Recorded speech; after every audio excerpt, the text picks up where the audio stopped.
Hey folks, Kilt-Man here, Kilt-Man at your services. How are you all? I hope you're all doing very, very well. Now, welcome to another watch party, another watch along with Kilty. And what have we got today? We've got one of my absolute favourites, The Sword and the Sorcerer from 1982, directed by the then 26-year-old Albert Pyun. Born in San Diego, but spent a lot of his childhood in Hawaii. Also went out to Japan and met Akira Kurosawa and was tutored beneath the great master of cinema. My God. And then came back and did about 10,000 commercials. But for 5 years he was hawking this sort of sub-Conan, fantastical macho heroic warrior quest revenge saga around all the different studios, and they were like, no. And the reason why they were like, no, is because looming on the horizon, and had been for quite some time, was the oft-mooted Conan the Barbarian movie from Robert E. Howard's celebrated Cimmerian warrior. And that would come out just after this movie. But because of all the hoo-ha and the bandwagon for Conan the Barbarian, they thought, well, yeah, listen, we could sneak this one out beforehand, but catch that wave for barbaric action machismo. Let's go for it then, let's do it.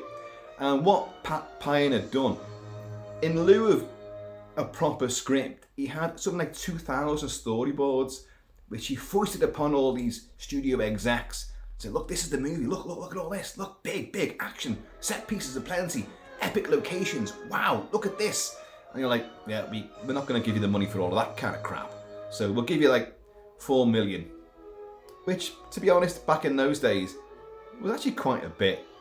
Although, yeah, comparatively, if you look at things like The Howling and the Bond movie, I said The Howling mainly because some of the effects are very similar to what you see in The Howling, which came out the year before. And this film would rely on a lot of practical effects, grisly, gory makeup effects and stuff like that.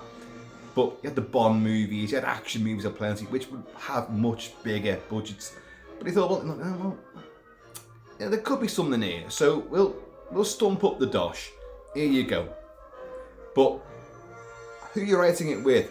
So Pyun was directing, and a lot of people didn't like that. This was his debut big motion picture gig. They seem to have forgotten the fact that he worked with Kurosawa. What the hell? Did that mean nothing to these guys? And because of working with Kurosawa and having a massive interest in martial arts movies, the Lone Wolf and Cub movies, and the fledgling anime sort of style, this is what totally infused his zest and his imagination for this kind of picture. And of course, Conan loomed massively in his imagination as well. So, well, can you write this? Oh yeah, I can do this, yeah. Well, I think we're going to give you another couple of guys. And those guys were, let me get this right, Tom Karnowski and John V. Stuckmeyer. Now, these two other guys would go on to be, well, not writers. They'd only write this movie with Albert Pyun, but they'd be producers for Albert Pyun throughout the rest of his career. And as you guys know, the rest of his career was dominated by Jean-Claude Van Damme and a bit of Steven Seagal as well.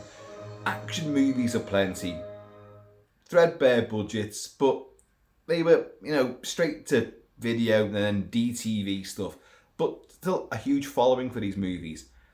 But he always regarded The Sword and he's sadly deceased now, Albert Pyun, but he always regarded The Sword and the Sorcerer as being his favourite, and it's definitely his best and most fondly recalled movie. And in '82, this was the biggest, the most successful independent movie of that year. Now, as I say about Conan the Barbarian, they share a lot in common. Talon, our hero in Sword and the Sorcerer, loses his parents to a tyrant and then spends his life on a quest for revenge. Sound familiar? Well, it does to you now, because John Millis's film about Conan the Barbarian has the same beginning. It's worth noting that Robert E. Howard's character of Conan did not have that beginning. He was a wandering Cimmerian with all sorts of backstories and histories and stuff, but it wasn't that. And Pyun's film came out first. It came out about 2 or 3 weeks before Conan the Barbarian. So it actually nipped it in the bud. How much of what Milius was writing for Conan the Barbarian Pyun knew beforehand, I don't know.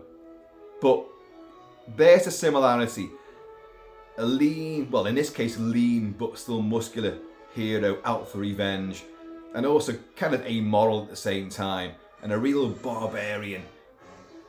Exactly the same as Conan, but he loses his parents as well in Conan the Barbarian. So the two have this sort of duality there. Both characters will be crucified as well. Only in Talon's case, in Sword and Sorcerer, he will free himself from his own crucifixion, as we shall see. Anyway, look, I'm not going to waffle too much before we start this, because I want to get into this. This is a film which people often say to me, oh, it's a guilty pleasure. And I want to fucking slap him in the face. There's no guilt attached to this. It's fucking fun.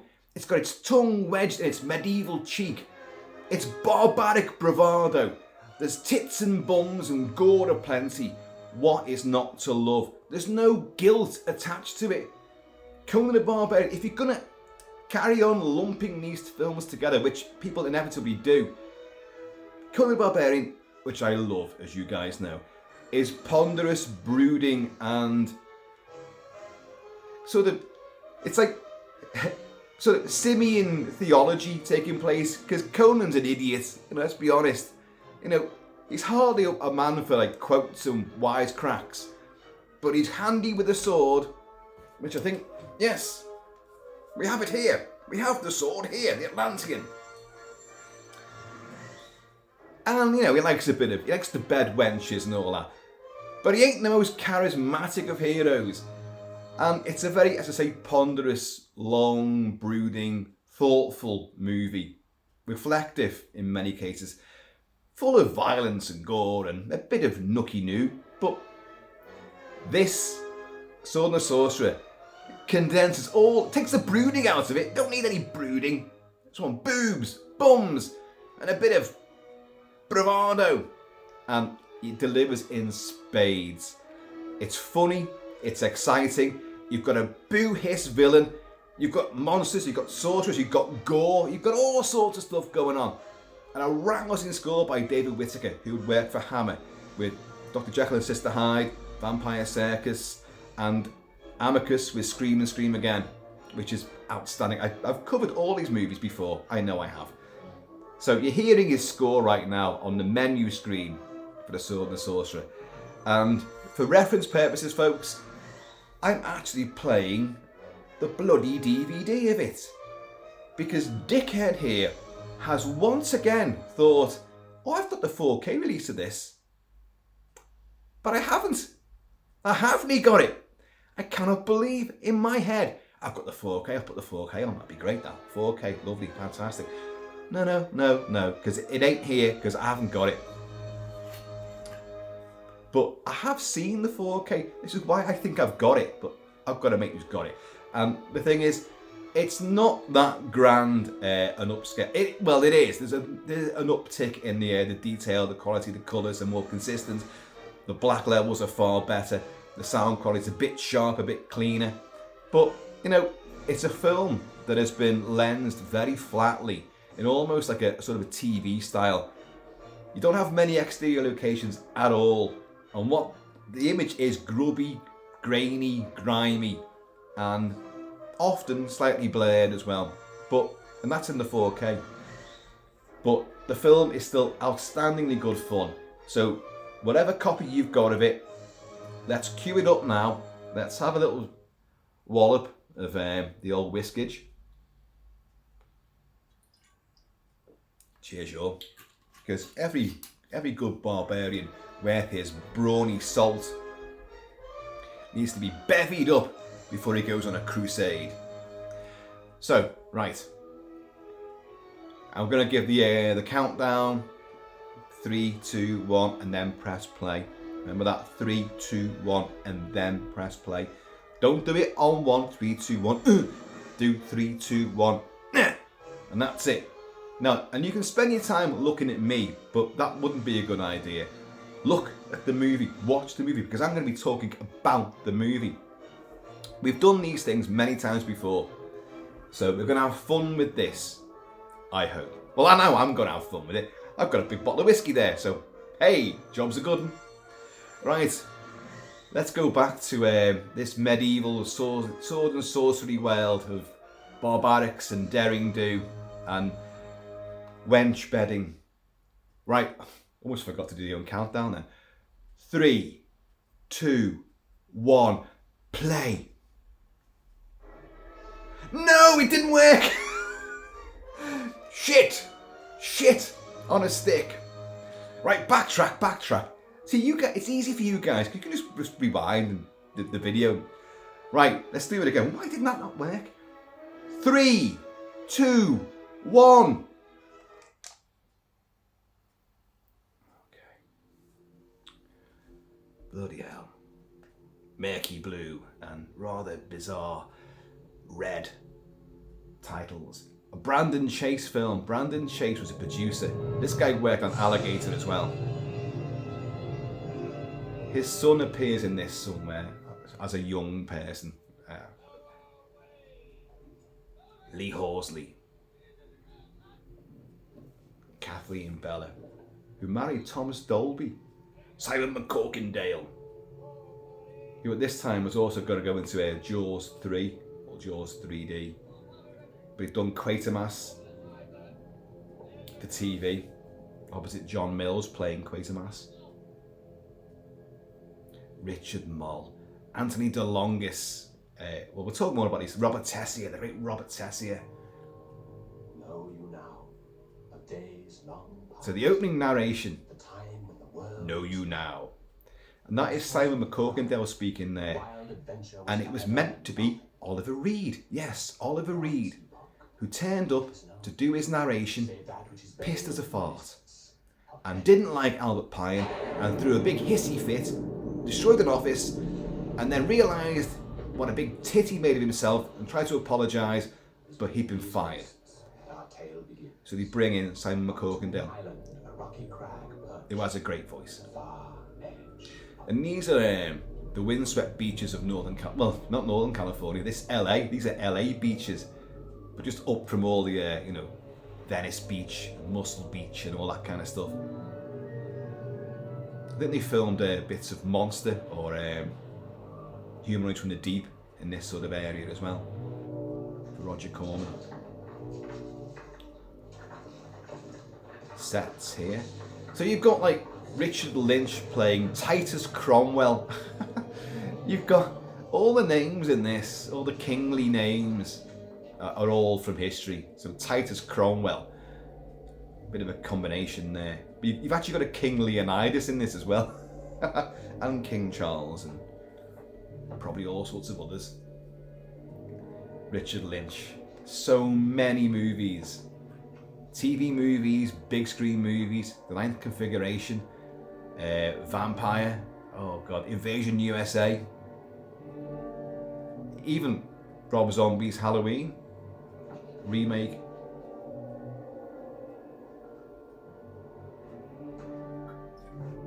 No longer with us. He was doing drugs a lot during this period, apparently. Which Albert Pyun said, like, well, that actually worked for his rage. It kind of concentrated his tyrannical ferocity. So these guys are now, they want to win the war with the Kingdom of Adan. So they're not doing very well. So they want to bring in the powers of this old sorcerer, Zusha of Delos. Look at this now. Look at this crypt. The dead souls encrusted around this tomb. And he's got a witch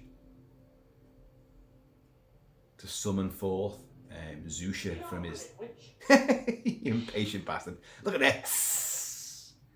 Get on with it, witch. Got real chainmail on as well. There was a guy that employed to do all the chainmail for him. linking it properly in pure medieval style.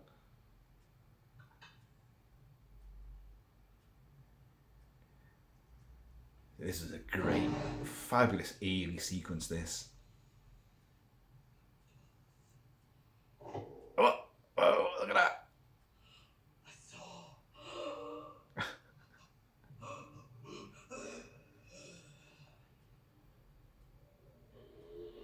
Sorry folks, I'm being quiet because I'm actually really enjoying this. Guilty pleasure, my arse. What a wonderful face. This is a film of noses. There are some spectacular... Oh, look at that. That's beautiful, isn't it? Beautifully gruesome and grisly. Makeup effects by Greg Canham, who went on to many, many movies. Right, superbly eerie and frightening. And on a micro budget as well. It's lighting and a good set. That's all you need. And good performances doth help. Uh-oh. Whittaker's score will kick in now with some really... Whoa. Bizarre woodwinds. And here we have the great Richard Moll as Zusha. It lives. Evoking, it's alive.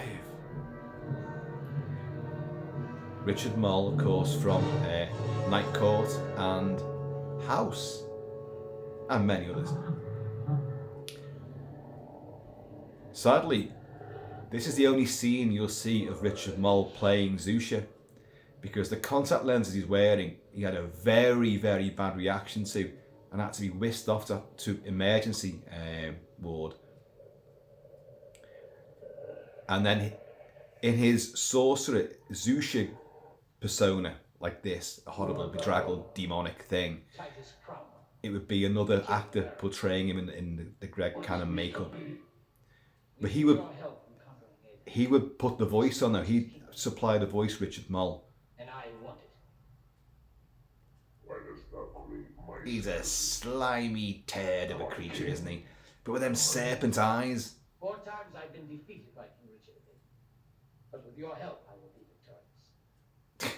And what wouldst thou bestow upon me? And that voice. It's that gravelly voice. And little head twitchy moments. You know. A toad like you even has the power to aid us. For fuck's sake, you've just brought him back to life. He's living in a... Well, he's been lying in a tomb encrusted with living faces. This is a curious scene. It's great. He's got... E.T. had one glowing finger. All of his glow. Oh my God! No, she brought him back to life. And he's gonna... Well, watch. Ta-da! Boom! But we're not finished yet. My lord! He's gonna pluck her heart out from a distance. Oh, the sound effect. Whoa! And now I'd like some noodles to go with this. Thou canst see, my art is powerful. I will allow you to So, live as long as you say. Look at that. Betray me, and I will joyfully send you back to Betray me and I will joyfully send you back to the grave. So he's been reawoken to be a slave. Have thy kingdom. Yeah. I too shall have what should be mine. Okay. So what's he done there? 1,000 leagues away. There are some that say that is Alien Donnan Castle in Scotland, the Western Highlands. I ain't too sure about that, to be honest. It's been filmed many times. Highlander, Rob Roy in particular. But not so sure. We mustn't keep everyone waiting.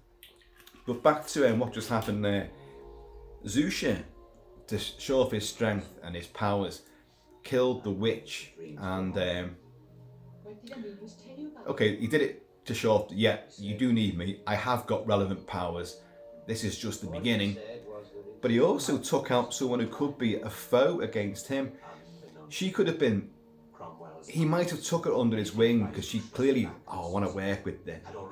Lots of scenes like Excalibur, which came out the year before. John Borman's Excalibur, which I've covered a lot on the channel. More McCorkindale narration. But he's took out someone who could be an ally to him, but also could be an arch rival, because she's got powers, could learn from him, and it could be, again, like Excalibur and the King Arthur legend, Morgana or Morgan Le Fay, King Arthur's half-sister, who gets tutored by Merlin and then turns on Merlin and the king. So maybe Zusha was thinking, I don't want you around. So this is a different actor now playing Zusha. That is not Richard Moll. And a very tragic scene coming up right now. So look, Cromwell is going to betray him. Richard Lynch's blue eyes. There's all that fingery, operatic gestures. Bit OTT. But watch this now. That stuntman there, that's Jack Tyree, veteran of many, many movies, westerns, war movies, all sorts. He died on that stunt. That was him going off the cliff. And that was in Griffith Park, LA. And he went off the cliff. It was a 77-foot drop.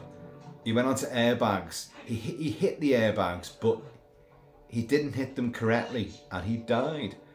But as all stuntmen say, if I die doing a stunt on your movie, and the stunt still looks good, keep it in. I've died doing what I do. That's his King Richard's other son. You know, what's he got? Leprosy or something? Look, this is a film of incredible noses and really bad hairdos, or rather, very bad wigs. Everyone's got a really bad wig, and that's me saying that. But mine's real. You know, I can't even condemn a wig maker. Mine's genuine. But yeah, so he died, and the film is dedicated to Jack Tyree. So even with the airbags, if you don't land in the exact spot, as he found out, you know, it's good night, sweet prince. So here's the young Talon. Like obviously, his big brother's been killed. King Richard and his mum, Queen, whatever. Kind of know the time is up. Gonna make an escape. Take me to battle, Father. You'll need me. I do love you more than life itself. There is a very earnest quality to the performances, apart from like young Talon's a bit shit. But and here we go. There is the infamous tri-bladed sword. The two flanking blades can be explosively fired. It is by far one of the worst swords I've ever encountered in movies, and that includes the Kurgan sword from Highlander, which I've covered a lot. I have a replica of the Kurgan blade, and the MacLeod blade, and the White Dragon katana that MacLeod has in later life in Highlander. So I've got them all, basically. But this sword is fucking ridiculous. It's unwieldy and stupid. And why would you fire blades off?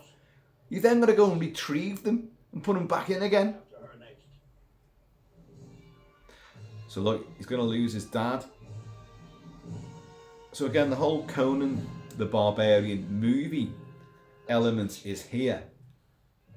But it's not from Robert E. Howard's original Conan stories. No, Talon. Listen to me. Avenge your father another day. It looks like he's wearing an elven cloak from Lord of the Rings there, doesn't it? On the river.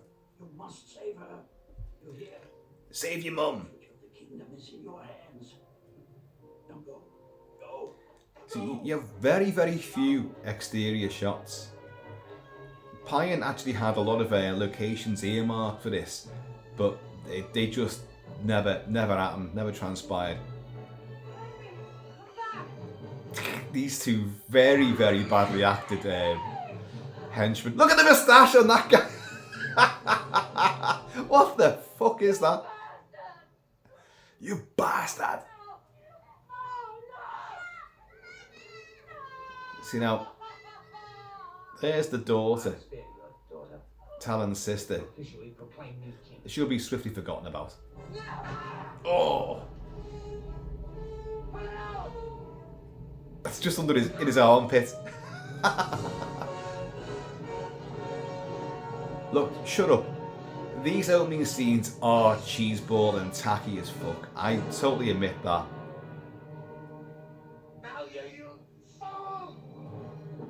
See, he would have saved it.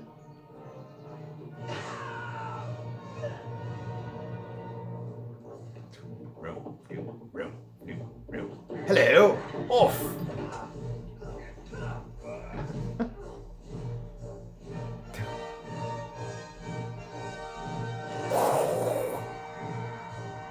He was facing him. How can he went through the back of his head? Hey, ta-ra! Now look at this. He'd wreck his hand getting it. He's tugging his hand away from it instead of trying to pull, you know, the bolt out of his hand.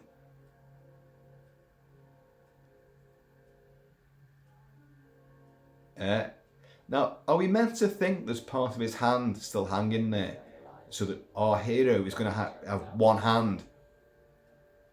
Because as we're going to find out, tales will be told of a hero warrior with a metal gauntlet, making you think that maybe he's got a robot hand or something like that. Something like Ash from Army of Darkness. Here's a bit of a naff bit. Why would you do that? Why would you find a cliff to go and kneel down and hoist your tri-bladed sword aloft? Years passed.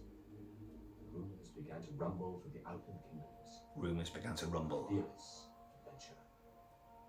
A warrior So who roamed he's still there on the cliff, mighty mountains and shining seas.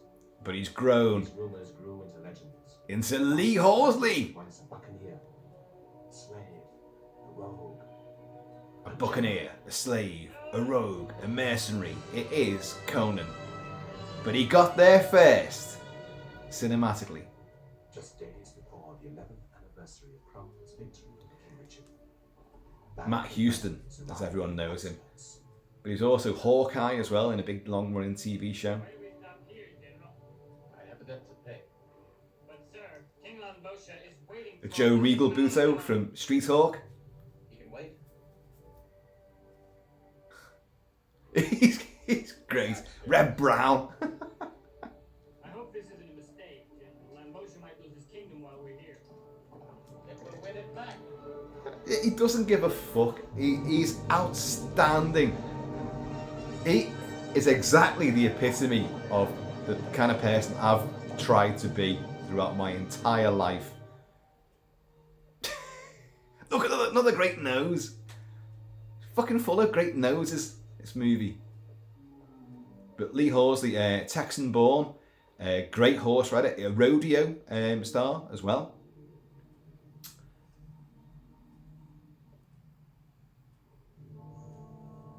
See, Zusha isn't dead.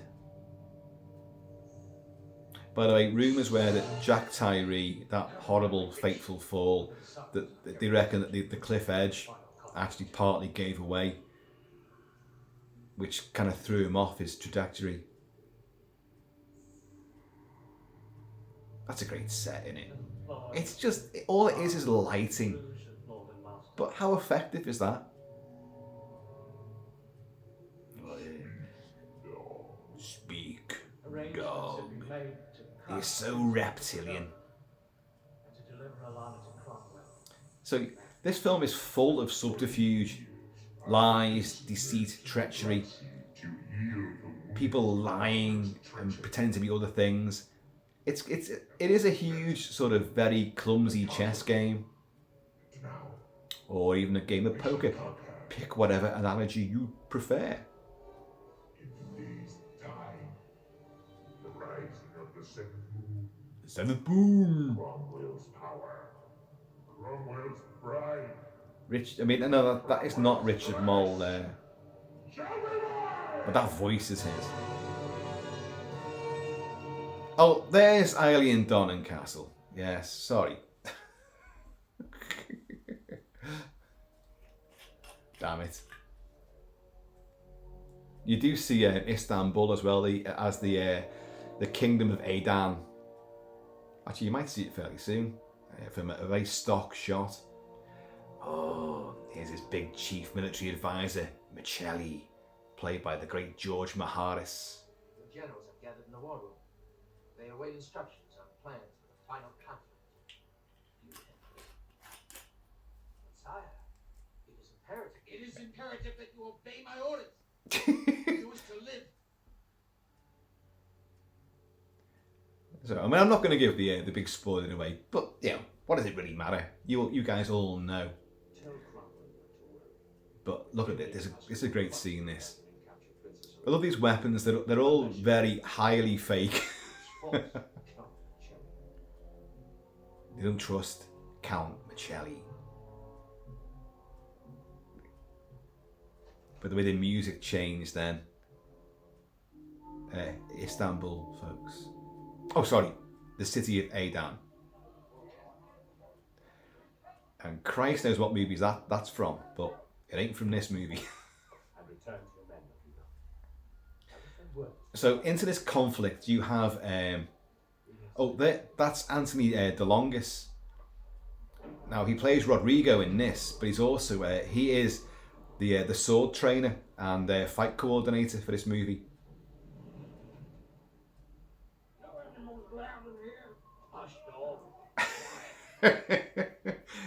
This is me walking into the Telegraph and the Cask and the Oak. Bring us a bucket. Only, I say again, I'm not wearing a wig.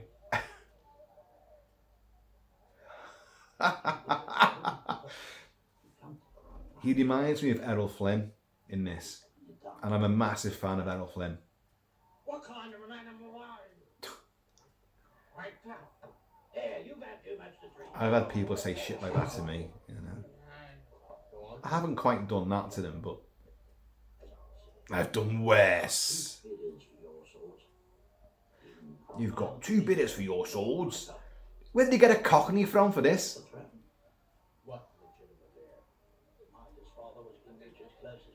I love these sort of the way they build these old taverns.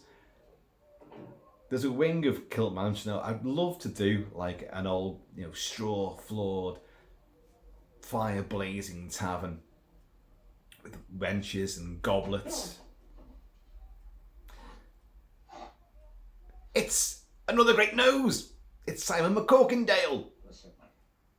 Prince Micah. So right, look, what's going on here? Prince Micah is the son of a former heir to King Richard, Talon's daddy. Talon's gone missing. No one knows about Talon, the true heir to the throne. But people recognise that he should be the rightful heir to the throne of Adan, which Cromwell has taken. I mean, he's got that Spock-like face and Spock-like hairdo.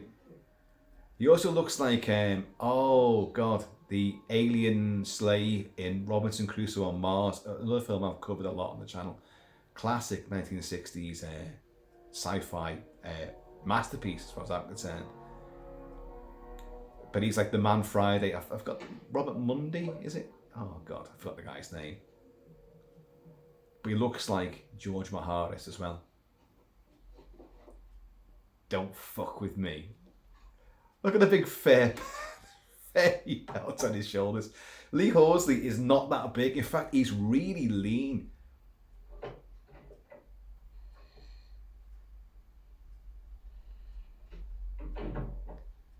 So I suppose it's very apt that the Kingdom of Adan looks like Istanbul. Well, is Istanbul. And they're all wearing all dish dashes and all that, and hoods and cowls and very Arabic stuff.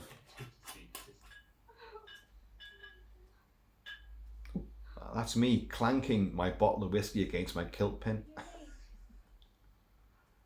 Kathleen Bella. Now come and have a look. Who will come to wear, I think, the sexiest dress Oh, poor Elizabeth. ever. Rush into her closet. Ever. Look at them from ourselves. Oh, with eyes like these, how can you Look at McCorkindale's nose. Look at his nose. But all the Look, neighbors- this is Schnoz City, isn't it? There's definitely a scene from Life of Brian which is very appropriate to this movie. Noses. See, everyone's working for somebody else. Everyone is in cahoots to do something devious, and they all think that they can trust that person, and they damn well can't. tomorrow? Well, you know, it may come to pass, but you're gonna go through a bit of shit beforehand, son. Belongs to the people. Fuck no. You were saying? What have we here? Mr. Cobras. There's only one snake in Adan, Cromwell. Is that you, Alana? Two I was snakes hoping. coming together like this. Go warn the others.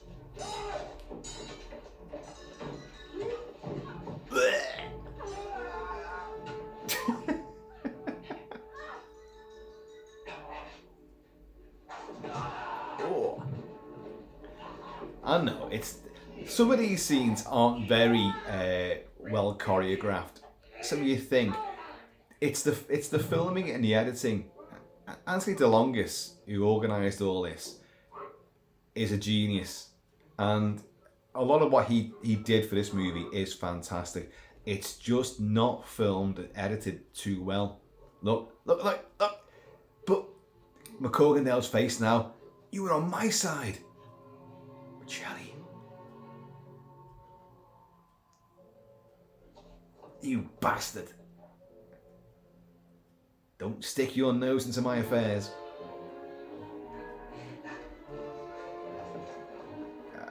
It is like, I mean, I don't know. Current climate, this would be frowned upon. You know, they're gonna rape her.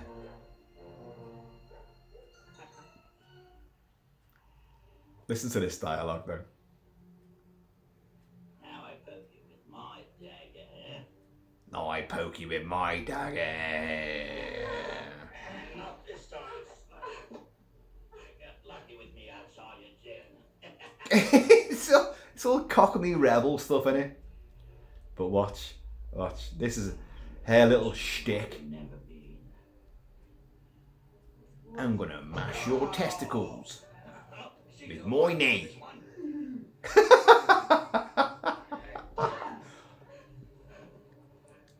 See, you do suddenly you go, oh, you're laughing, then you go, that ain't good. I think Pyun works a very delicate fine line between genuinely offensive and incredibly funny. The toms, bum bum bum bum bum. It's got a big jointed beef. That's a small threat. That's very small. It's a very small threat.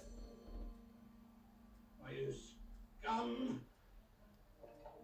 He's brilliant, isn't he? God, I wish he'd made more films as Talon. But we'll talk about how that never happened.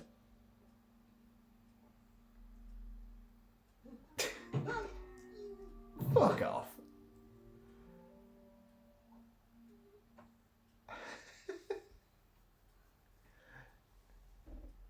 Now, here's something weird for you.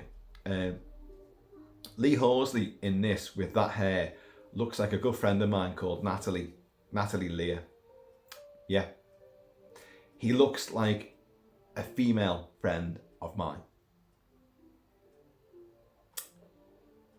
But he does. The eyes, the nose, and the hair remind me. Take the stubble off, obviously, but looks like her, and I see her quite often, and we have a good natter. A good Natalie natter. I've never told it she looks like Lee Horsley or Talon, Prince Talon. Philippa says the brother was captured by Cromwell himself. We have to get the word out. No attack tomorrow. A lot of these other extras look like people out of Martin Scorsese movies. Like this guy. Looks like he should be in Goodfellas or Casino.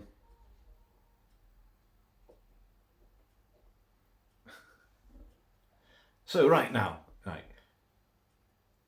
Oh yes, thank you. Dates. No beef. Yeah, no beef. The whole cow. Well, they will do. Is right, sir. Is right. You've got a big appetite. Needs to be filled. I didn't bring you here to get drunk. Fulfilled.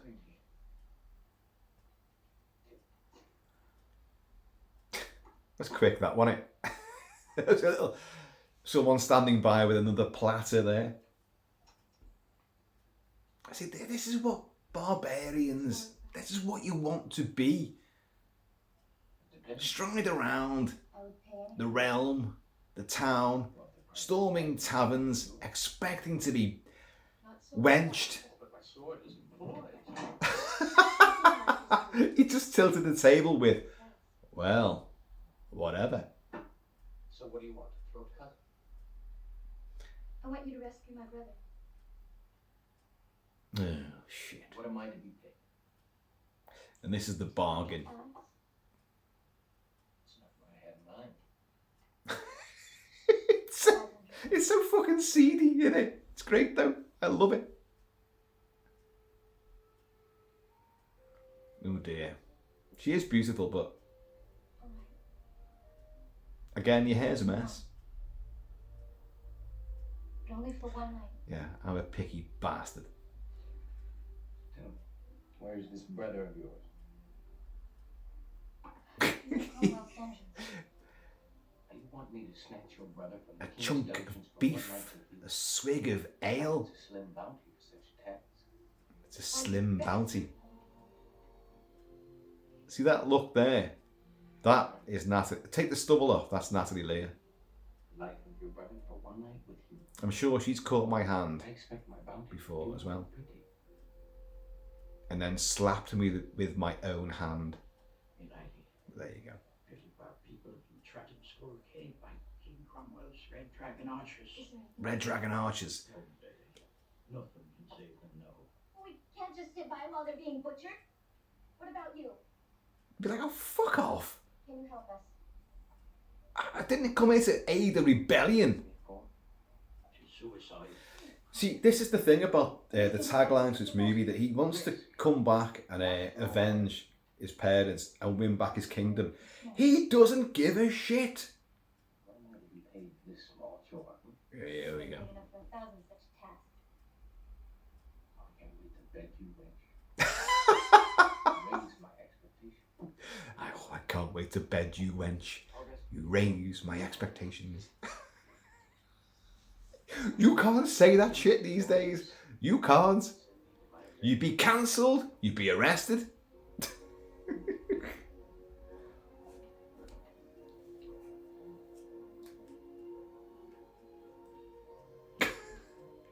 So he is wearing this steel gauntlet, but the whole thing about, you know, this fabled barbarian mercenary warrior who has a steel gauntlet, as I said before, he got his hand, you know, pinned to a tree by a crossbow bolt, and like you're meant to be thinking like he's lost a hand somehow there. Look at this. Oi! Zatoichi and certainly Lone Cub and Baby Cart. Lone Cub, okay, whatever. Lone Wolf and Baby Cart, Lone Cub and whatever.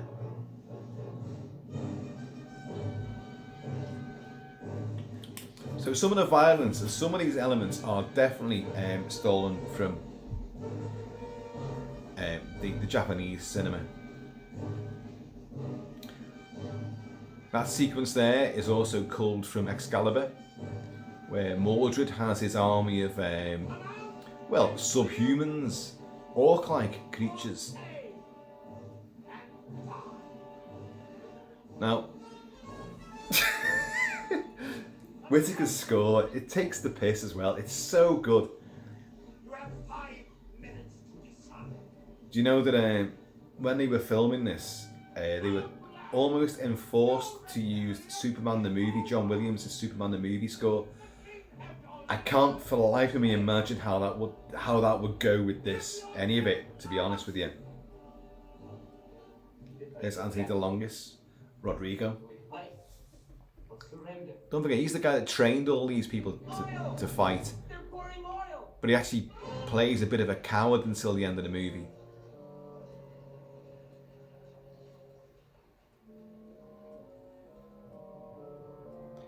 This kind of reminds of the old Mummy movies in some ways.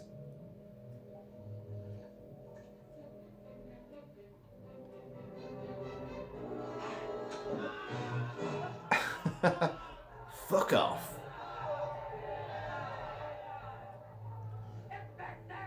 Yeah, screw that.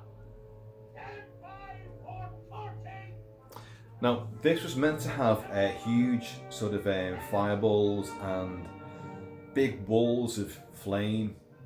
Not quite Beastmaster style, which were the biggest wall of flame I have ever seen in my life is in Beastmaster. Jesus Christ. But in LA at the time, they were having fires, wildfires. So they went, you can't fucking set fire to any of this because it's like tinder all around.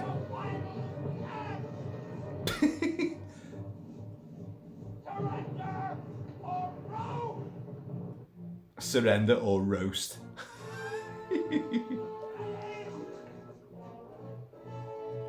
Okay, I mean, none of them seem to realise that they've got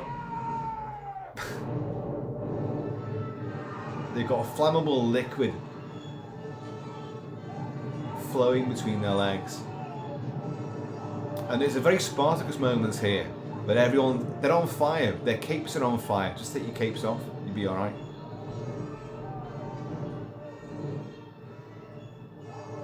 I mean, look, just take your cape off, mate, you'll be fine.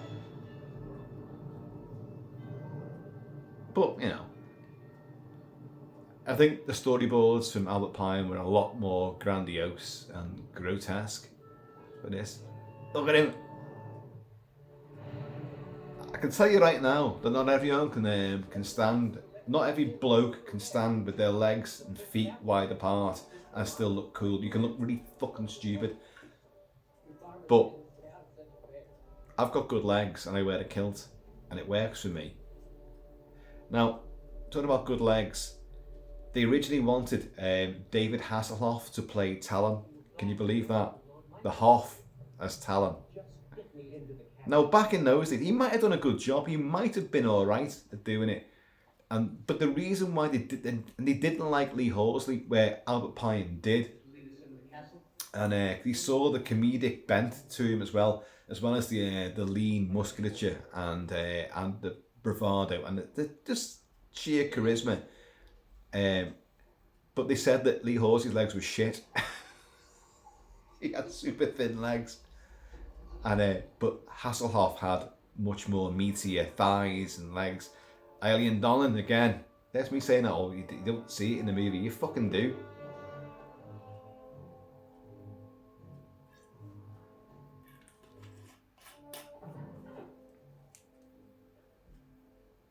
And but he championed Lee Horsley and won the day. Now, the production was troubled because there were lots of infighting and two big factions. Brandon Chase, the producer, who is a very troubled, controversial character, tried to take over the movie And he had a faction of the people behind the scenes who were working with him and championed him. But he had an equal faction that championed Albert Pyun. And thank God they did, because Pyun could have been ousted at any stage. And he knew it. He knew it. So he tried to get the film done as quickly as possible before he'd get fired. But Richard Lynch stood beside him and sung his praises. Lee Halsey sung his praises. David Whittaker sung his praises. Look, Jesus, need him in the bollos. Love or not, you will. Fuck you. Do you know, that's a weird little sequence, that, because he pulls the sword and he's going to like smite her, and she lies like where she is there and raises one arm like that. Raises one arm like that would do any good at all. But it looks good. It looks effective. Here's I think her name's Anna Bjorn, and she has in a movie of big noses and bad wigs. This is fucking phenomenally awful. This. Keep watching. Well, you see it a fair bit, but watch her fringe. It is the world's worst fringe. Here's Robert Tessier. He's Native American. He's in The Deep with Robert Shaw, Nick Nolte, Jacqueline Bizet, whatever. Biz Tight Wet T-shirt. Based on Peter Benchley's novel, which came out 1978, I think. I don't know. And he has he's a good guy. Normally he plays a bad guy. He's playing a bad guy in this. By the way, look there. His name is Verdugo, which is apparently Spanish for executioner. Look at McCorkindale. Battered, bruised, sweaty, but he's in shape. He's in good shape. Them two noses.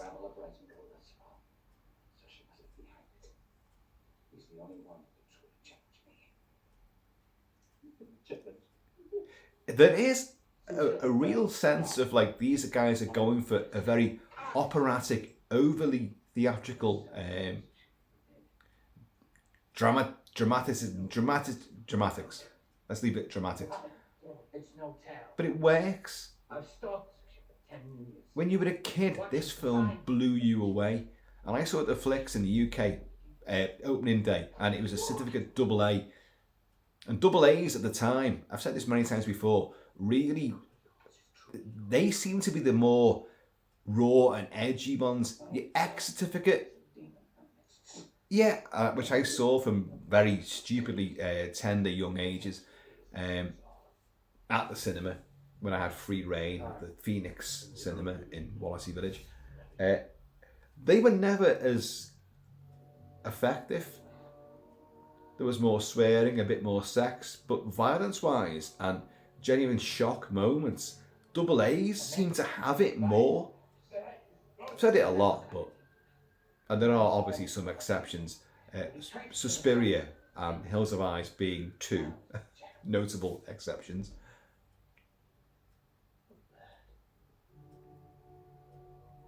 It is very, very theatrical.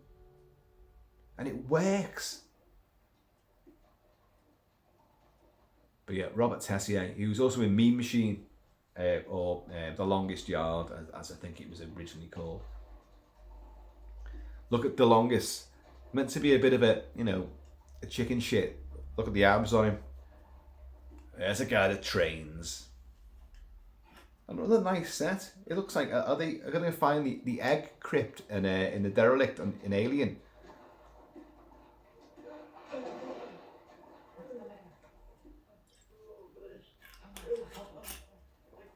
The Mexican guy there, he's in many, many movies as well.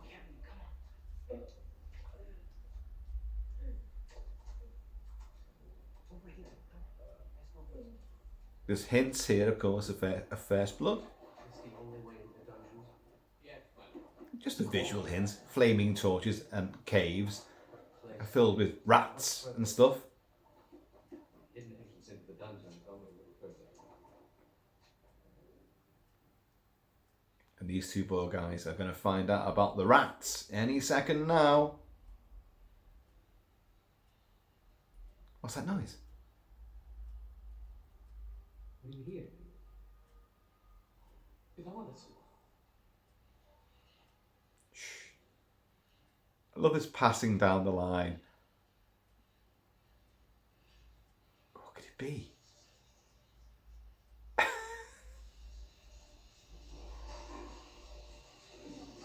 Oh. Run away! It's almost like a Monty Python. Look at that. A Monty Python-esque quality to that.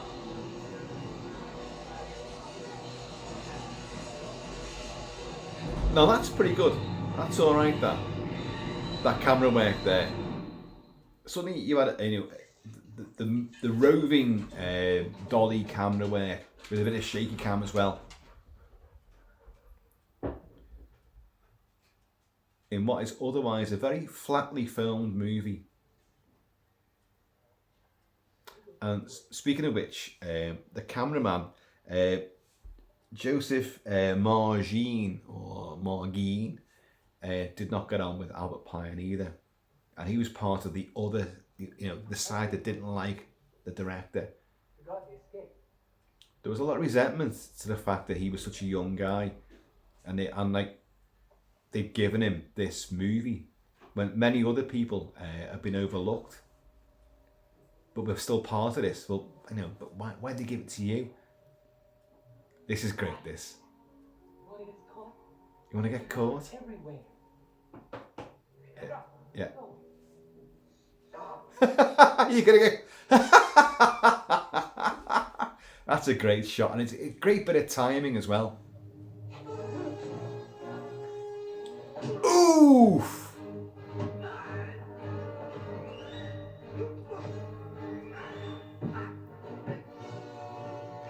I'd love to see what the actual body blows really are.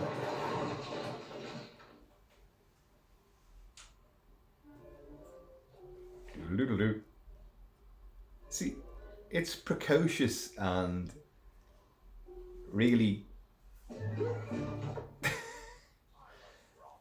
It's cartoonic as well. This is great. This is great, this. These twats. Right, this is the dungeons.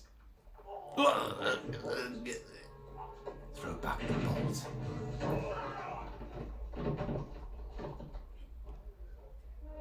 And he's knocked them all out by kicking the doors open, but that's him, that's talent.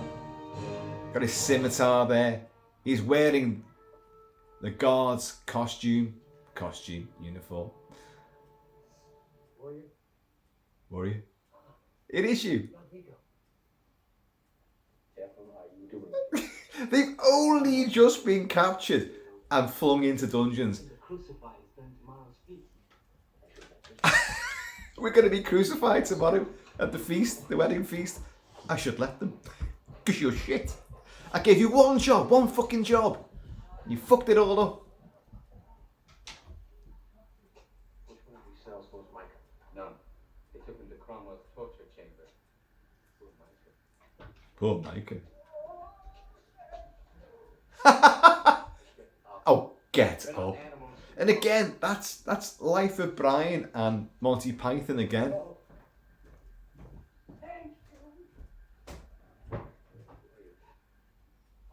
Oh wait. Esther Devereaux. What fucking names are so weird.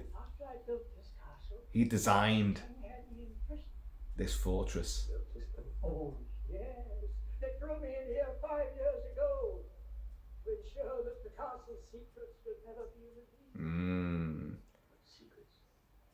One day I'll read you the story that I wrote in Twisted Tales Volume 2 of my published works about a guy that designed a stronghold, a citadel, fortress, and was imprisoned but got the upper hand. Anyway, that's beside the point.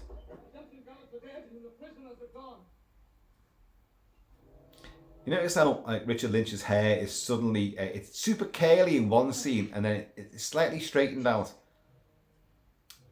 and yet her fringe never seems to deviate from that really alarming, ridiculous, fucking arch peak.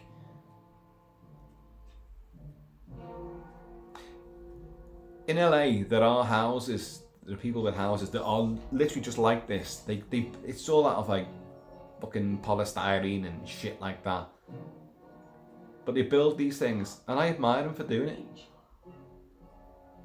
Some of them can afford it to be actual brickwork as well and masonry, but oh dear, that's not going to heal anytime soon.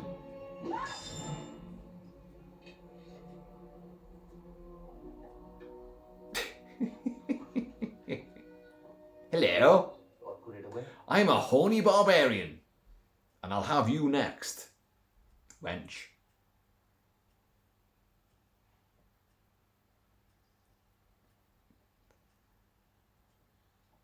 There is a lot of wandering around corridors and flaming torches on the walls. But as I say, it's great. It's a wonderful look. You did. What did you expect? No, your sister. I owe you one. No, your sister does. I mean, despite that stupid fringe, she's nice. Well, get going. I'll stay. How do you do? We get up together, or we die together. Come on, then. Yeah. He looks back and they're gone. We fight together and we die together. This is fucking awesome. It's fighting and it's Han Solo meeting tons of stormtroopers round the corridor. Oof. But all these fucking rag-headed twats, all of these, look at them. Red turbans! Oh!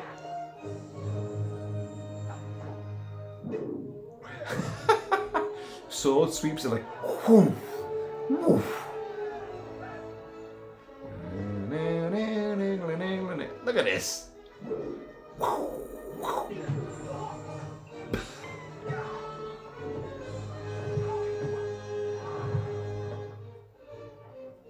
Errol Flynn, hey, and in like Flynn, cause hello, Julando, baby. And it's great. And you're a kid, you just I want to be him. I'm gonna fight and I'm gonna fuck. Look at these. I'm afraid you forget your orders and just like, hang on, we're in the king's harem. Now, Kathleen Bella actually fought against being shown nude. And okay, she is there. But Albert Pyun said, like, no, I'm going to fight for you. These producing exec bastards are not going to make you show your titties off. So she doesn't. This is greatness. Oh, hello. Oh!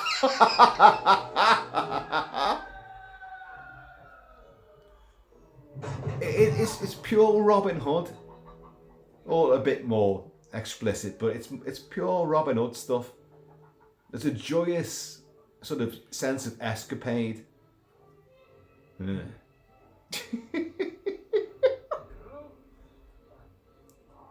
You've got... Always said this, in situations of fighting and trouble, if you don't manage to keep sort of like, look, this is shit, but I've got a breather, I may as well make sense of it and have a laugh at the same time. I've got away with it. Oh no, I haven't.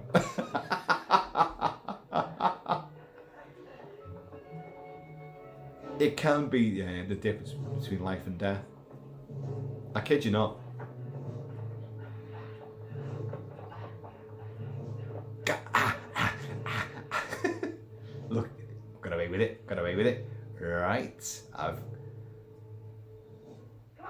They're gone. Ha-ha! Oh, fuck. But, he's cornered. Okay, who dies first? Who dies first? I'll be the first. This is superb.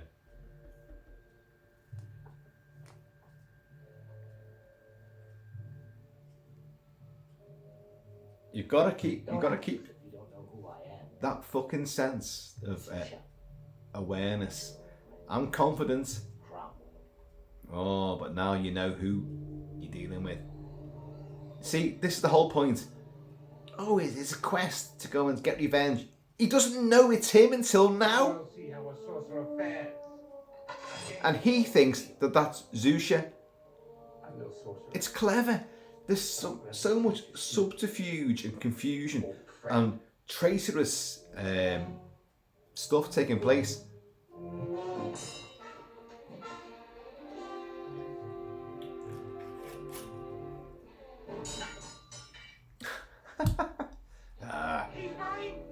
It's mine.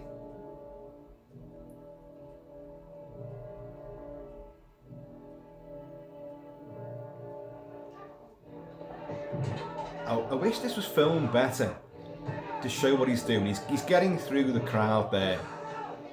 The crowd, the enemy. And he's nicked another sword. He's killing them. He's throwing bodies, sort of Paul Verhoeven style, in the way of the main antagonist. He's losing swords aplenty. Whoa! The two of them go over. And this looks great as well. Remember how low budget this is, and now you got the green cascading water and daggers, which still go noises through the air.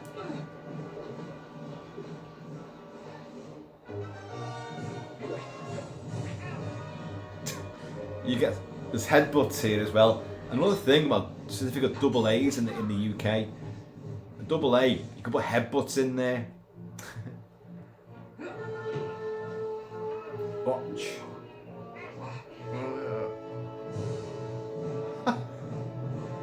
Right, okay, and boof! Oh! Oh! He puts 3 on, and then Michelle. And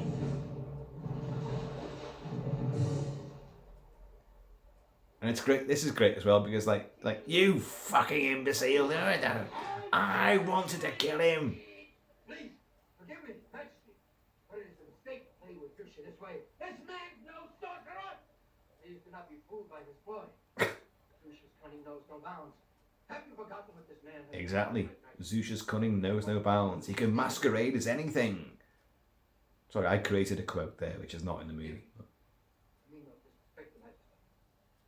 I live only to serve the greater glory of your name. He's fantastic. George Maharis is great in this. They all are. They're all great. Hitting you will plunge to death. Now,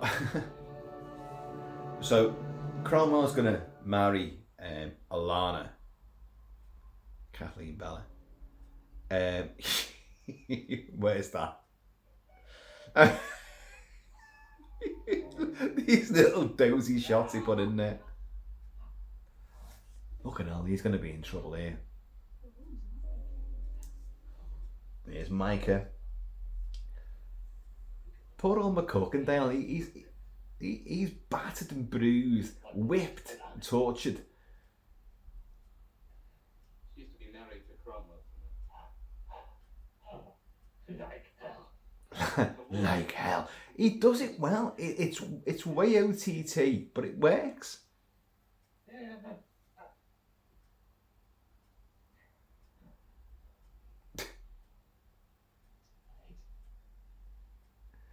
If I can just get my nose above this wooden board here.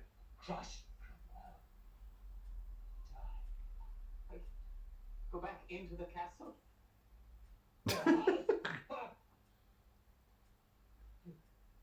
See, Rodrigo.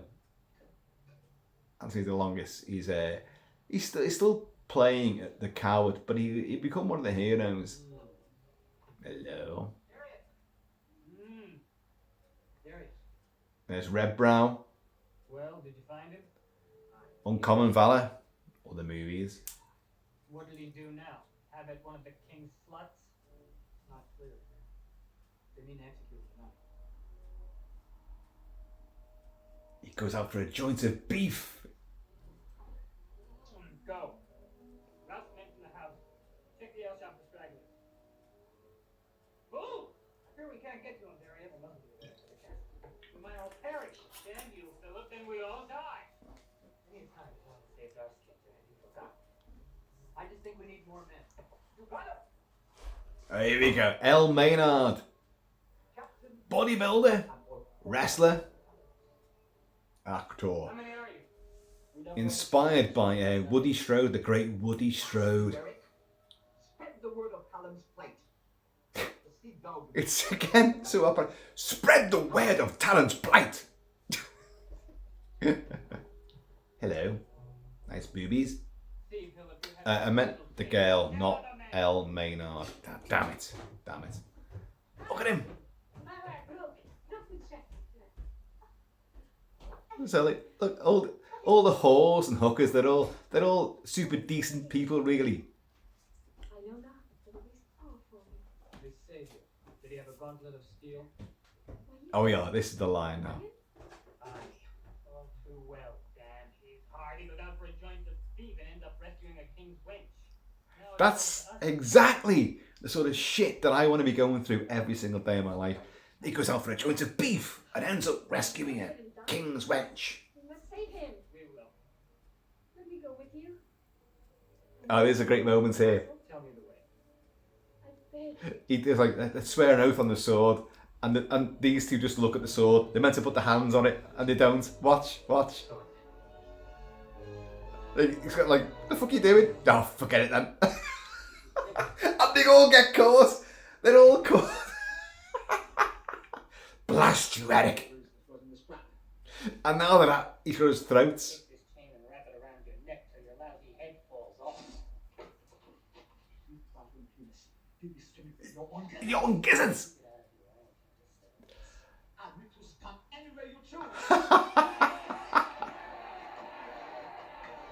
Isn't it good? Oh, that's just genius, that. It's very Monty Python again, and that's only a good thing.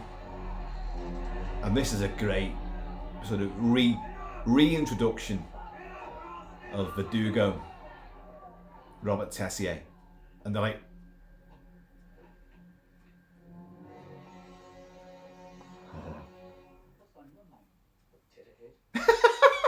what's on your mind, potato head? I'll send you a bargain. Out of the goodness of his heart. Almost goodness. Silence, you black dog. Now tell me, who sent you to invade this castle? And I'll be merciful. Another big, look at the fucking noses. The noses own this movie. Oh dear. These two had nothing to say, so I cut out their tongues. These two had nothing to say, so I cut out their tongues. Now speak while you still have yours. They should have cut off her fringe. God. Tell me who sent you here, or I'll skin her for your very eyes. Oh dear.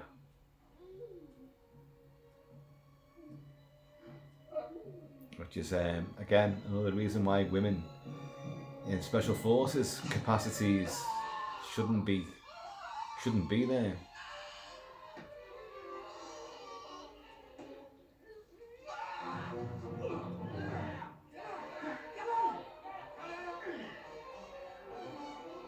It is horrible, like they cut off their tongues, and, like.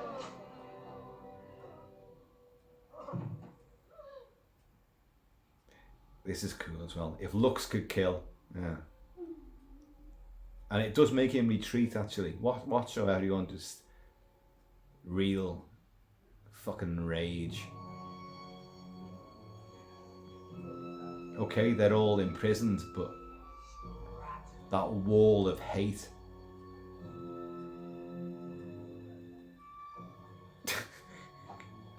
Again, some bad dizzy wigs.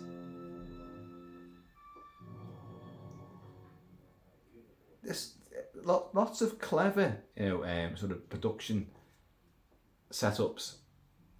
The door opens and like the mist and fog comes in with him, and he stands there silhouetted. And he after the scene ends, he retreats back into like this sort of quasi mystical mist of depravity. By now, you've all got to be thinking, Michelle, He is preoccupied. look at these fucking He has given me charge. these kings, these other Notice. bastards. That's treacherous. General Hogan? My knights will seal off the exits from the feast. No one. Good. Because my nose will be in the way. General Rumble? When the signal is given, my archers will kill everyone at the feast.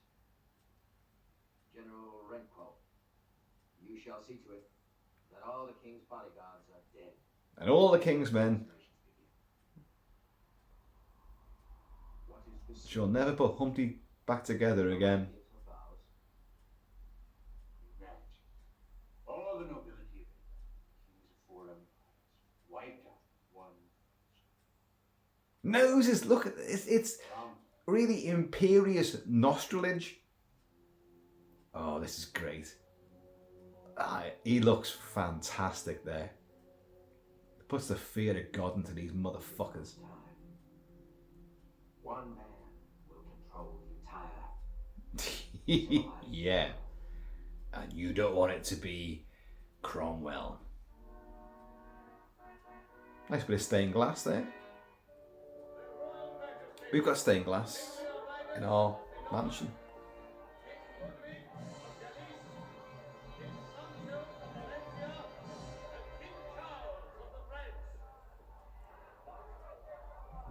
Did they say Leonidas? There is a King Leonidas in this, without a doubt. I missed the lines. That look at imagine them serving you. I'll have fish, please.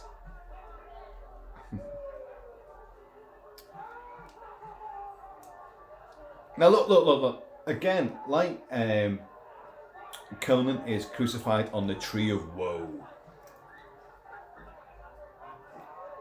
Lee Horsley's Talon is crucified. He's been at the movie for a bit then, hasn't he? The TV version has, he's bound. They did a different version. He's bound, by ligaments and rope around the wrists. But this version, it's,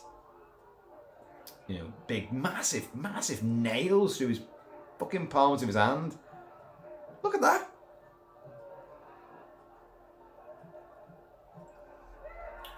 This is dizzy as fuck, this.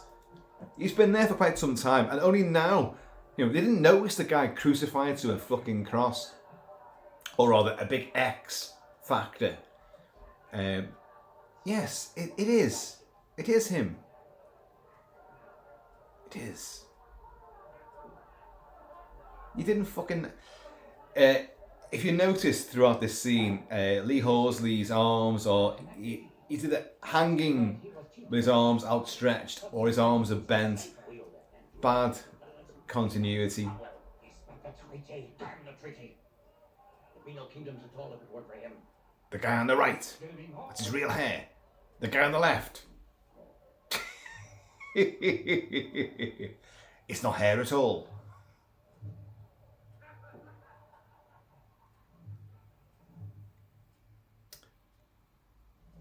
Shelley.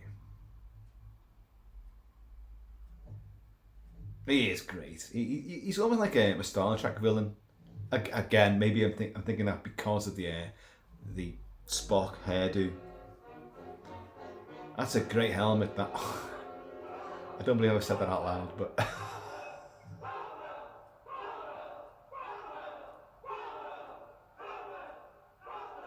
that is very, very definitely someone's Hollywood banquet room. Does not the armour, the chainmail, look very reminiscent of the likes of Excalibur?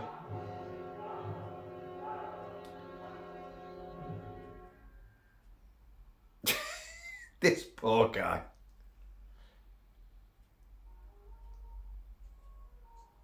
There are also hints of Flash Gordon, you know, the Dino De Laurenti Flash Gordon. Now this, I don't care what your opinions are. That is by far the sexiest dress I've ever seen. But as I say, you've got to be able to wear it.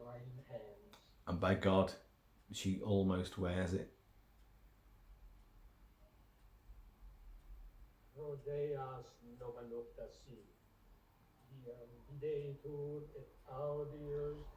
Like, what's going on here?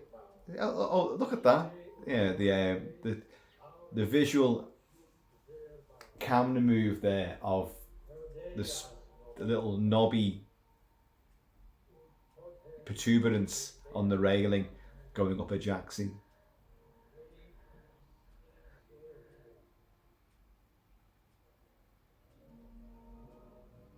So we're gearing up for the big finale here,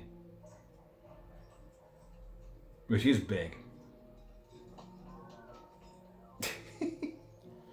But, you know, there's shades of Curse of the Werewolf here. You're all imprisoned, you're all feral bastards, and like these women suddenly come in. Never mind. The barbarian is to be killed at any moment. We must save him. Lock this door, Wayne. Beat that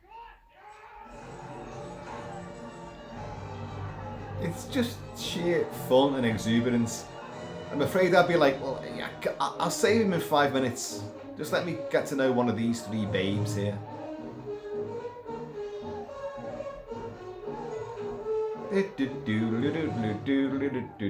Very Errol Flynn, you know, corn gold sort of score from the old pirate movies. Oh, here you go, Robert Tessier's Verdugo.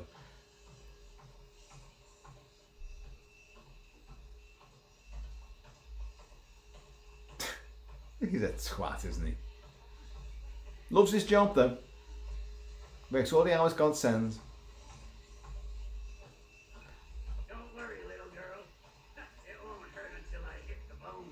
What? Don't worry, little girl. They won't hurt until they hit the bone. And here are the 2 protagonists that fought in the deep several years before. And bloody Robert Tessier lost against El Maynard in that movie as well to an outboard propeller. Oh! And for those of you going like, well, hang on, he's powering it by a foot pedal. Just take your foot off it. No, the point is that El Maynard, as what's his bloody name now? Morgan. He's put his foot on the pedal and is pushing it and then pushing his head onto the grindstone. That fucking hair. What's that wig about? So look at this. It's such stupid but great. His arms are now bent again when they weren't before so many times. But you've got him doing his thing now, Talon, trying to free himself. You've got these other rebellious kings and generals who are going to do their thing. They realise there's Talon, so we're going to fight for him, free him. And then you've got the guards on the top, and then you've got people coming up behind them, and it's just... It's like Westminster.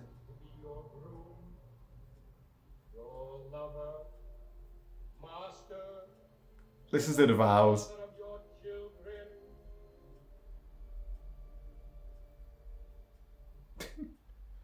Well.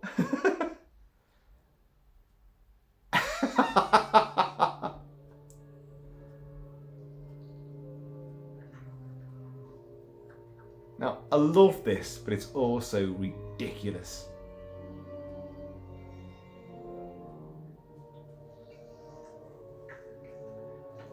You all wish you could do whatever happens to you, you can get out of it by sheer strength of will and strength of character and strength of body. But if your palm has been nailed to a fucking tree, you're in trouble. Trouble, I tell you.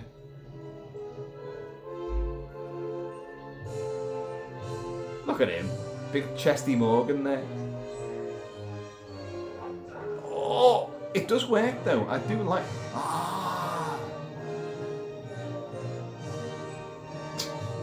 all these fat fucking beard up several courses of a meal bastards.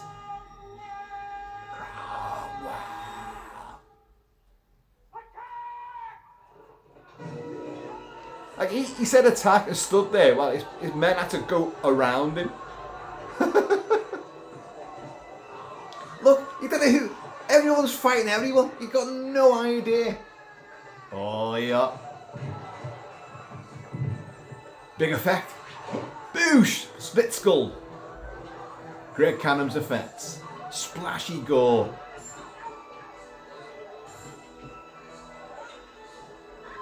Yeah.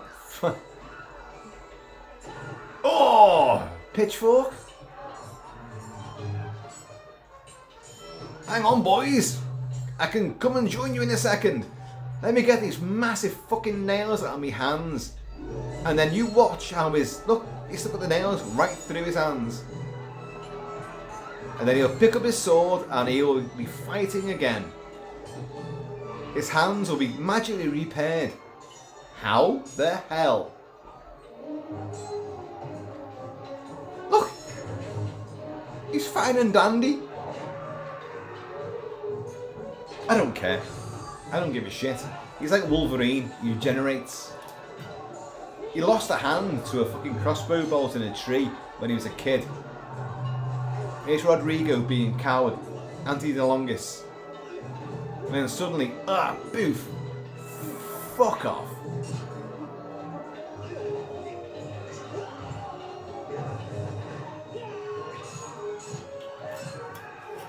Doesn't take much for your confidence to be hugely enlarged, and then you take on risks that you wouldn't normally do. But that's what happens. A little victory. Oh, there is some sad choreography there. I've got a note. But there's the tri-blade.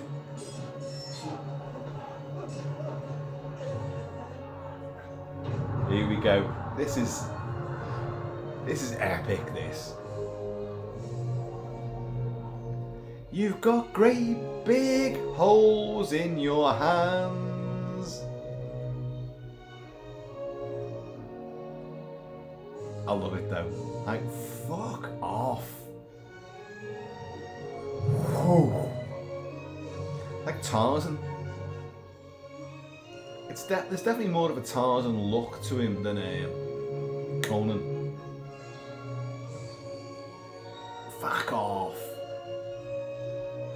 Where's me fucking sword? You know the one I mean? It's got 3 blades on it. Oh, imagine if you got that wrong. It goes right through Talon's chest. Ooh! Rebellion over. That is great though. I do love that shot there. He would have just bounced off all the onrushing crowds, but it's great. Only to serve you, Your Majesty. Oh. Hello. I bet you're wondering how I got down here before you. And so were the audience.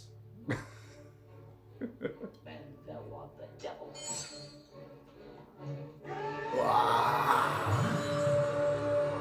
That's great, that. But I love the fact that they still the weight of them still manages to push him to the ground.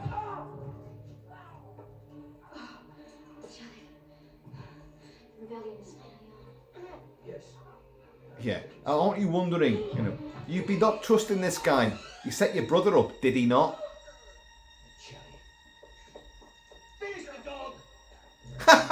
these guys are just standing there going like, oh yeah. Hello? We're going to kill you.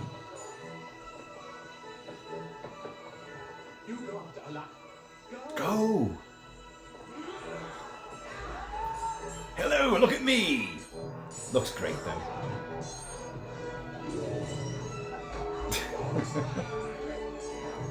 I'm glad he's not some fucking bodybuilder. It gives us all hope.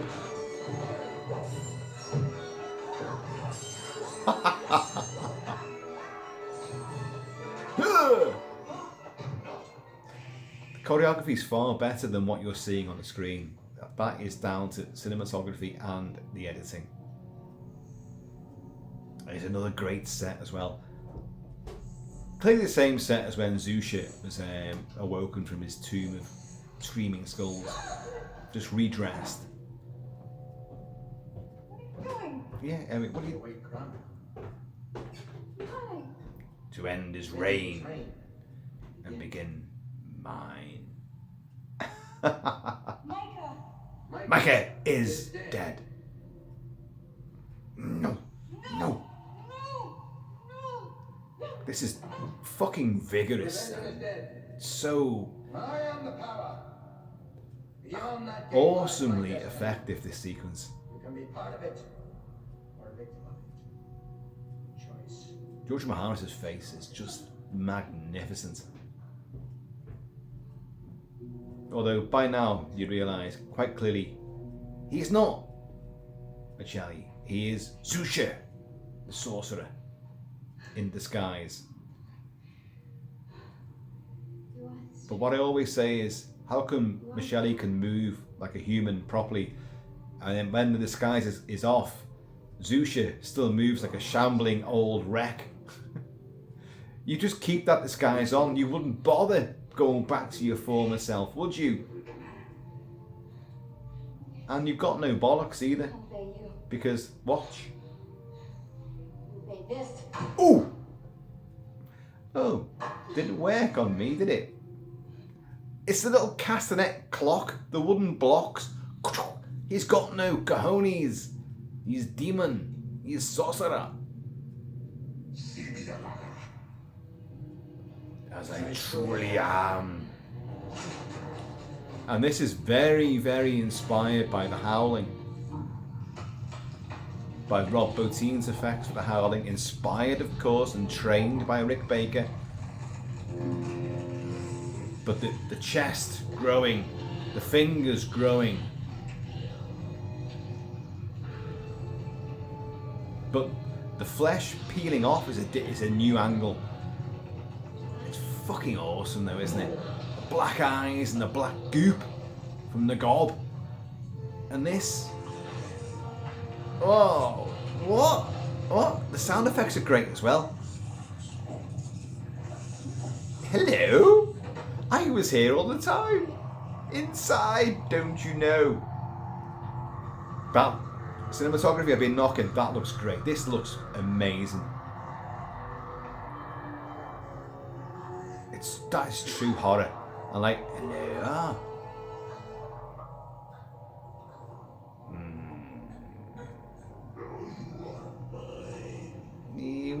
Yeah.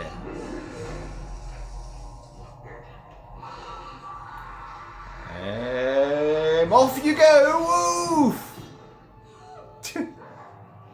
Pizzazz! Again, this set looks incredible. The moss-encrusted stonework. And you've got a big serpent. A big phallic serpent, which will do big phallic-y, serpenty-like things to that incredible body.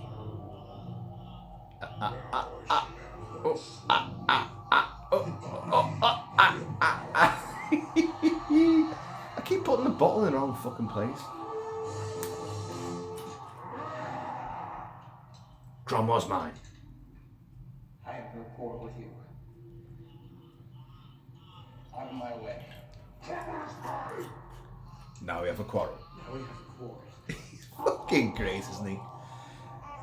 Now, folks, this imagery here in the trailer for the film before the film came out, it blew me away. This is super fucking serious. This, I love this. There's jeopardy. That's an amazing image there. It's pure Frazetta. And this, it's Errol Flynn. That's horror. This is Errol Flynn here, mixed with horror.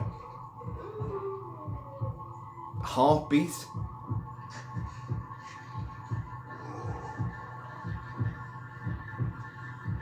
Susha going, whoa, enjoying his powers. That looks great.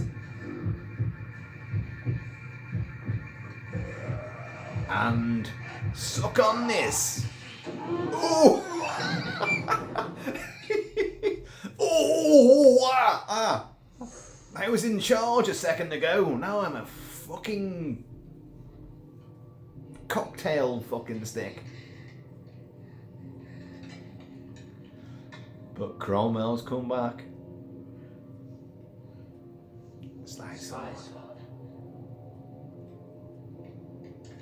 And yeah, Talon, to be honest, mate, you should just do this now. Go on. No, you missed. I keep knocking the camera work, but there's some great. That's great. Look at the blue eyes. Look at them blue eyes. Look at his black eyes. That's Natalie Leah. Keep saying this stuff.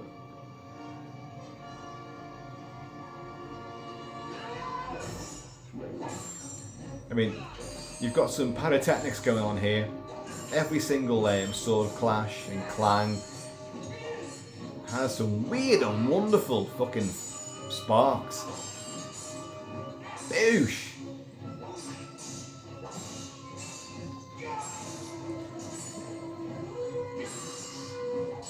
But I hope you noticed that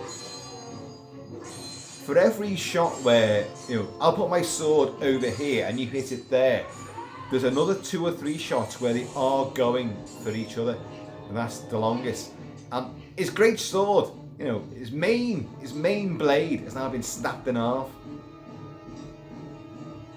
But I've got this, and you got the endless trickery of different blades coming out from different sources.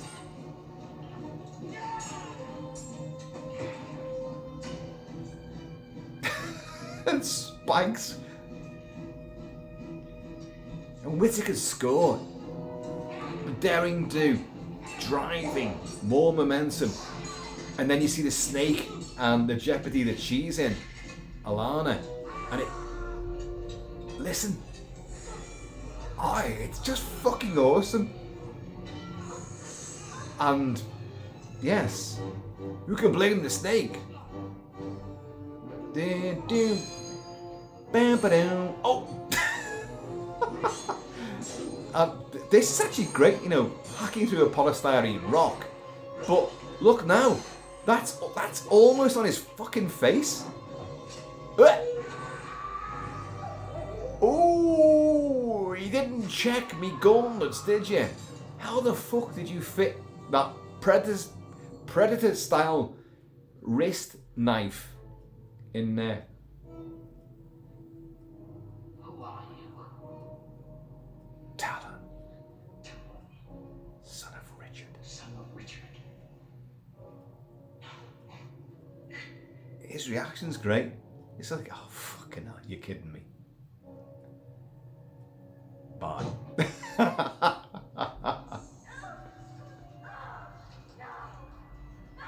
And he just goes,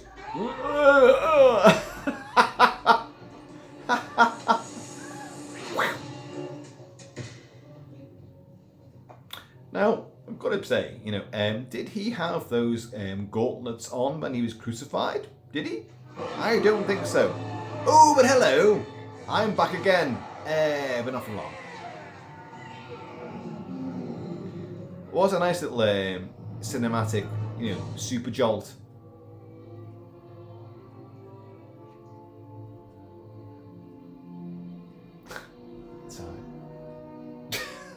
Let's just sit and relax amongst all the dead bodies.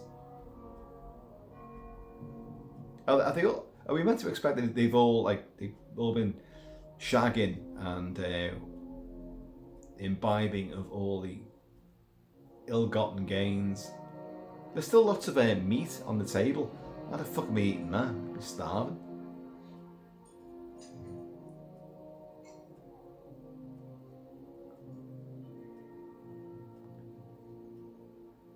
That guy barely moved from his fucking little seat. That's great, that. That's a great shot, actually. Great moment. Good God, you've snatched the kingdom!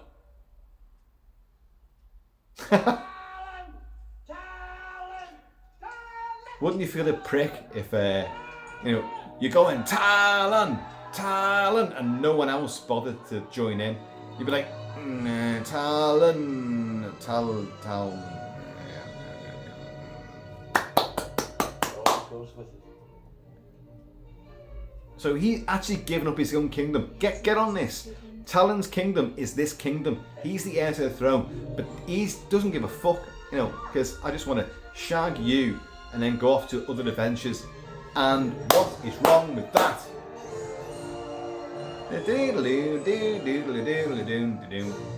Whose house is that? So we're back on the cliff again. Aye. So the debt's been paid. Aye. And then some. Now to Maladon, to save Lambosa's kingdom. It's perfect. It's exactly what you want from your barbarian hero. He doesn't give a shit.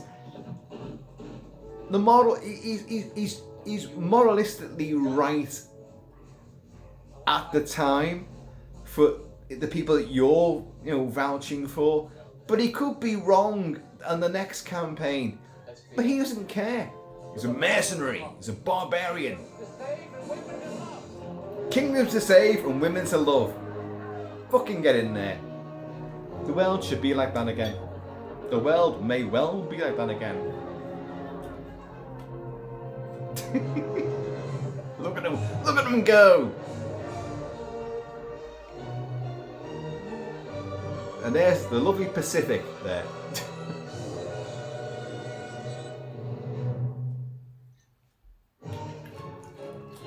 Watch for Talon's next adventure. Tales of the Ancient Empire coming soon. It didn't come soon. It came 20, 30 fucking years later with Kevin Sorbo, and it was god awful. It was a wretched, absolute, horrific mess. It wasn't a complete film. I did review it. Go back. I reviewed this movie separately from this video. I have reviewed this movie, so go and look at that one. I'll put the link down below. I might even put the link to the Tales of the Ancient Empire, which is just fucking god awful. Watch my video, don't watch that movie whenever you do. And the horrible thing is that Talon did return in a little tiny little cameo, little role, and it was Lee Horsley again. Yeah, King Leonidas, King Sancho, King Ludwig, King Charles. So there was a Leonidas. I knew I wasn't wrong about that. But yeah, this film is amazing. It's action-packed, it's episodic, it's set-piece, it's gloriously, giddily gory and stupid bits of fleshy bits on the show. But it's all Ted Grossman, a stuntman in this, Jack Tyree, of course, Ted Grossman, who of course is the estuary victim in Jaws. Yes, in Jaws. His leg gets bitten off. Teddy Grossman is in this as well. But it has so much bang for its buck. A lot of punch to a very sort of low weight, contester.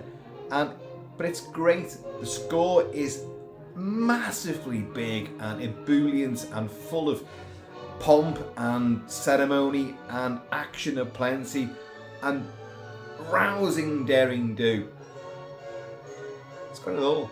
Lee Horsley has the charisma, the body, and just that savvy that makes it work. Everybody else makes it work. You've got Richard Lynch as the most horrendously nasty, sneering, pantomime, boo-hissy bad boy. And yet he's great at the same time. You actually want to see more of him.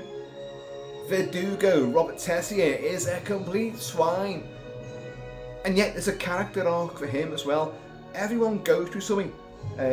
Anthony Delandis as Rodrigo is superb as an absolute coward to begin with.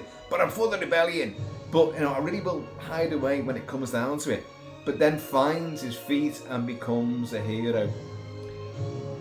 Simon McCorkindale, awesome.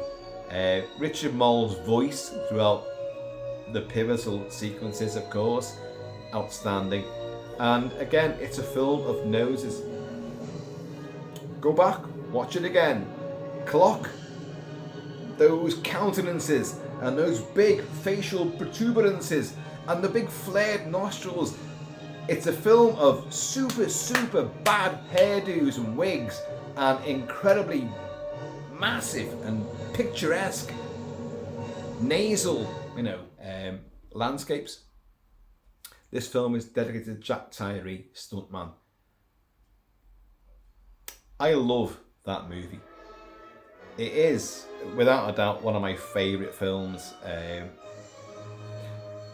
This era had, obviously, we had Hawk the Slayer. We'd had the animated Ralph Bakshi, Lord of the Rings. We would have, Excalibur, Clash of the Titans, and Krull, Conan the Barbarian, the Beastmaster, and Dragon Slayer. All in this sort of time capsule, this period. And it threatens to put fantasy movies in a really big sort of state, as prime players in the cinema. It didn't quite work out that way, and it did die off pretty quickly.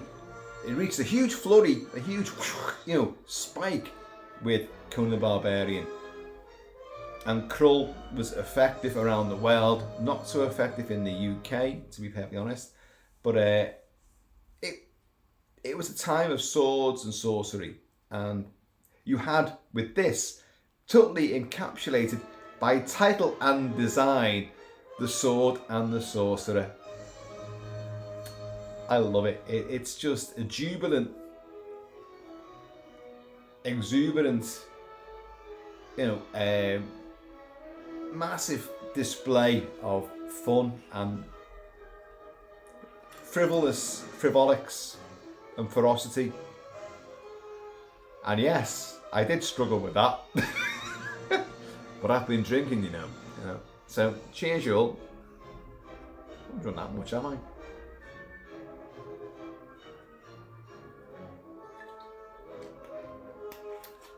I love this movie. It is not a guilty pleasure. It is not.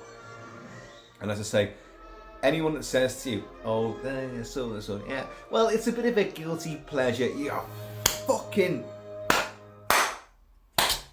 again and again and again. No guilt, show no guilt, feel no guilt. Just feel the jubilation of complete and utter bums, titties, and people splitting their faces apart. And a stupid three-bladed sword which can fire two of them off with a spring gas-loaded action. What the fuck? Do you have to go and prize it back out of a victim, back out of a tree? What if you missed? Fucking an idiot. How would you rearm this thing? They're gonna get damaged. Who created it? Who cares? It's stupid, dizzy stuff, but it's fun at the same time. Right, look. There's rugby today. This is the end of the Rugby Six Nations as I'm recording this. So I've got to now sign off to go and watch Scotland v Ireland. Ireland being the favourites. Scotland not being the favourites. But being as I'm half Irish on my mum's side and half Scottish on my dad's side, I can't lose, can I?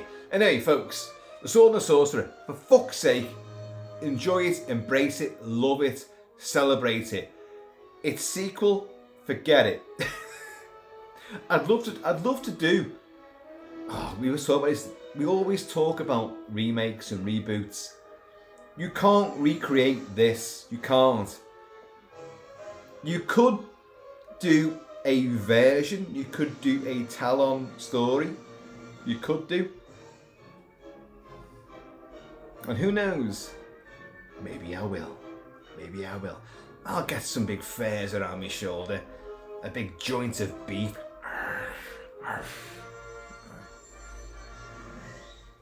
You owe me, mate. You owe me, wench. No, I'm going to stop this right now because this is going to enter the realms of all too realistic bar chatter that I do go through. Anyway, look, I'm out of here. Folks, in the meantime, in this ever barbaric and yet immensely amicable and charismatic in-between time, please keep it Celtic, keep it Celtic. And I'm going to see you all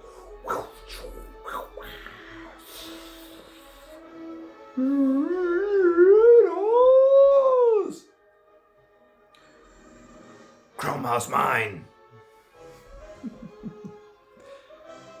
Now we have a quarrel.